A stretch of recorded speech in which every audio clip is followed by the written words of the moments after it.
It's picnic vlog.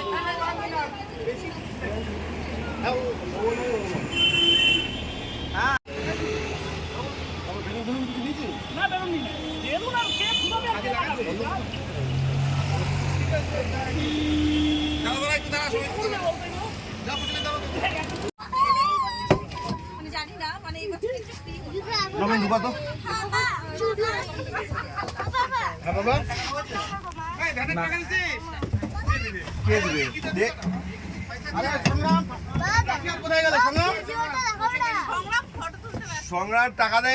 আমার কাছে টাকা নাই, সব অনলাইন। ভ্যানকে কি অনলাইনে দিবি? দে না, 20 টাকা দিয়ে পরে মিলাই দিচ্ছি। 20 টাকা নাই তো আমার কাছে। আমার কাছে নাই। 20 টাকা দে না, কেউ দে না। তো 50 টাকা দে। এই যে ক্যাশিয়ারের দায়িত্বে 20 টাকা। দিবে না, নিলজ্জ বেহায়া, নিজে লজ্জা করে না। এই যে আমার 20 টাকা আমাকে দিয়ে দিবে না। আই যে টুপি পরে আসছিস কেন?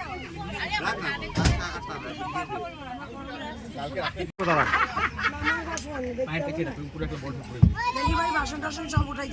আরে ঢুকা নবী। প্যান কার্ড আনে দিন। এই তোর কথা বল, টুপি পরে এসে কি কথা বলা জানে না? হ্যাঁ, যারা পড়েনি তারা বেশি কথা বলবে। যারা পড়েছে, আমরা যে পড়েছি সে বলবে না। ঠান্ডা লাগছে বেশি। তুমি কোন ক্লাস থেকে বসার জন্য নিছো? সব আছে। বলো এগুলা বাদ দাও। জোরে জোরে, ভক্তরা জোরে জোরে। হুররে! হুররে! হুররে! এবার সোজা পিকনিক স্পটের উদ্দেশ্যে রওনা হওয়া। আমাদের পিকনিক স্পটটি ছিল বাগডোগরা পার করে ব্যাংডুবি সেনা ছাউনির মধ্যে দিয়ে কার্শিয়াং ফরেস্ট ডিভিশনের অন্তর্গত ট্রিল্যান্ড। ট্রিল্যান্ড বেশ জনপ্রিয়, যারা আমাদের নর্থ বেঙ্গল শিলিগুড়ির এদিকটায় থাকেন সকলেই চেনেন। এই মুহূর্তে আমাদের গাড়ি পাস করছে নর্থ বেঙ্গল ইউনিভার্সিটির ক্যাম্পাসের সামনে দিয়ে। আপনারা দেখছেন নর্থ বেঙ্গল ইউনিভার্সিটি ক্যাম্পাসের এক ঝলক। পৌঁছাতে দেরি হয়েছিল বলে গিয়েই ব্রেকফাস্টটি ছিল চিজ স্যান্ডউইচ, ডিম, কফি। ঝাল লেগেছে?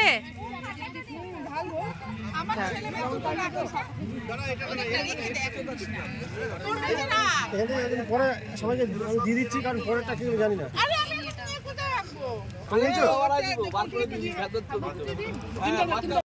পিকনিক মানেই সারাদিন খুচখাচ খাওয়া, মুখ চলতেই থাকবে, আর সেই টুকিটাকির আয়োজনে আমরা সবাই লেগে পড়েছি। ব্লগের শুরুতেই আপনারা দেখেছিলেন হয়তো একটা ব্যানার গাড়িতে লাগানো হচ্ছিল। এই পিকনিকের গ্রুপটা মেনলি আমার হাজব্যান্ডের বন্ধুদের গ্রুপ, কিন্তু বন্ধুর বউরাও আমরা নিজেদের মধ্যে এত সুন্দর একটা ফ্রেন্ড সার্কেল তৈরি করে ফেলেছি।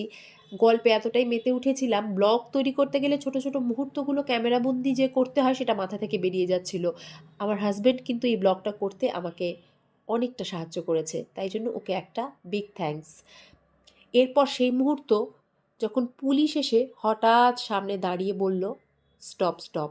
কি, কেন, আপনারা নিজেরাই দেখে নিন।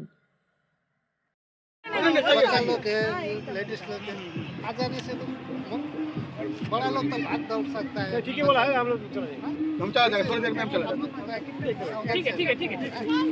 कोई भी তাহলে ব্যাপারটা আপনাদের এবার খুলে বলি।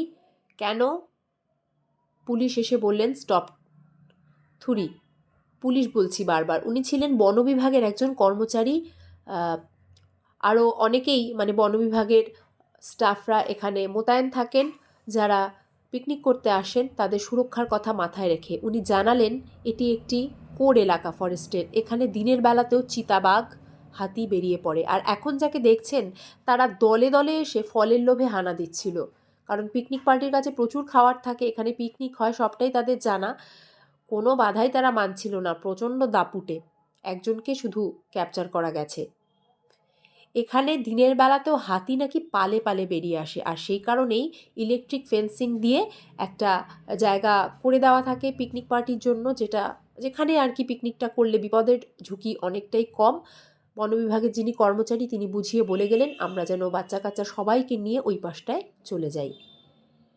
তার কথা মতোই সবটা ধীরে ধীরে আমরা গুছিয়ে আস্তে আস্তে ওদিকটায় যাব, এবং যখন যাব আপনাদের দেখিয়ে দেব ফেন্সিং কিভাবে দেওয়া থাকে, ইলেকট্রিক সাপ্লাই হয়, যাবতীয়টা। আশা রাখি জুড়ে থাকলে আপনারা অন্যরকম একটা বুনো আমেজ পাবেন।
এই যে তার দেখতে পাচ্ছেন, এই তারটা হাতি ঢুকে যায় যে কোনো সময়, দিনের তার কোনো সময়সীমা নেই, সেই কারণে এই তারটা দেওয়া হয়েছে। এই তার হচ্ছে ইলেকট্রিক তার, এই তারেই হাতি বুঝতে পারে যে এখানে ইলেকট্রিক তার আছে, তখন হাতি ঢোকে না। এই ভেতরটা হচ্ছে রেস্ট্রিক্টেড এরিয়া, এখানে হাতি ঢোকে না, মানে এই জায়গাটি ঘেরা দেওয়া আছে তার দিয়ে। এর বাইরেও পিকনিক করছে লোকে, ভেতরে জায়গা পায়নি, কিন্তু বাইরেটা কিন্তু সেফ নয়। পিকনিক হয় নিশ্চয়ই হয়, ভেতরে জায়গা না পেলে বাইরে যায়, কিন্তু বাইরেটা সেফ নয়। এই আমি এখন টপকে যাব। এই যে তার, এই মুহূর্তে কোনো কারেন্ট দেওয়া নেই, তাই টপকে গেলাম। এই যে তার, হাতি এলে এই জায়গাটা কারেন্ট সাপ্লাই করে দেওয়া হয়। আমার হাজব্যান্ড আপনাদের সাথে যাবতীয় তথ্য শেয়ার করে ট্রিল্যান্ড পিকনিক স্পটের চারদিকটা ঘুরিয়ে দেখাচ্ছে। আমাদের দুপুরের মেনুতে ছিল ভাত, মাছ, মাংস, ডাল, বেগুন ভাজা, আরও অনেক কিছুই। তবে টুকিটাকি এত বেশি খাওয়া হয়ে যায়, মেন মেনুর দিকে আর ঝুঁকি থাকে না। আর সবচেয়ে বেশি গল্পে এতটা মেতে উঠি, মানে 1 বছরের জমানো গল্প একদিনেই করে ফেলার ইচ্ছে। তোমার নাম কি আগে বলো তো? ঈশান সরকার। Good luck.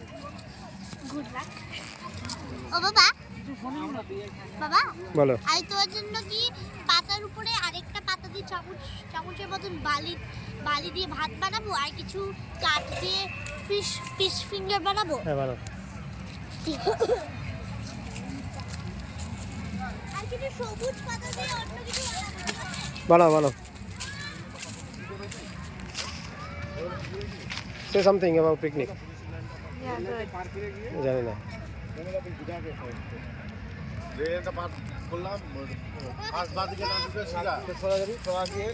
কালীবাড়ি ওখানে কালীবাড়ি দুটো এখন আছে।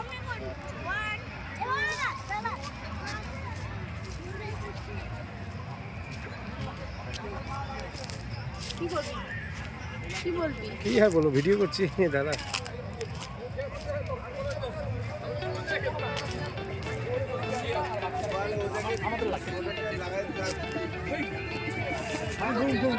কি লাগবে না তোর?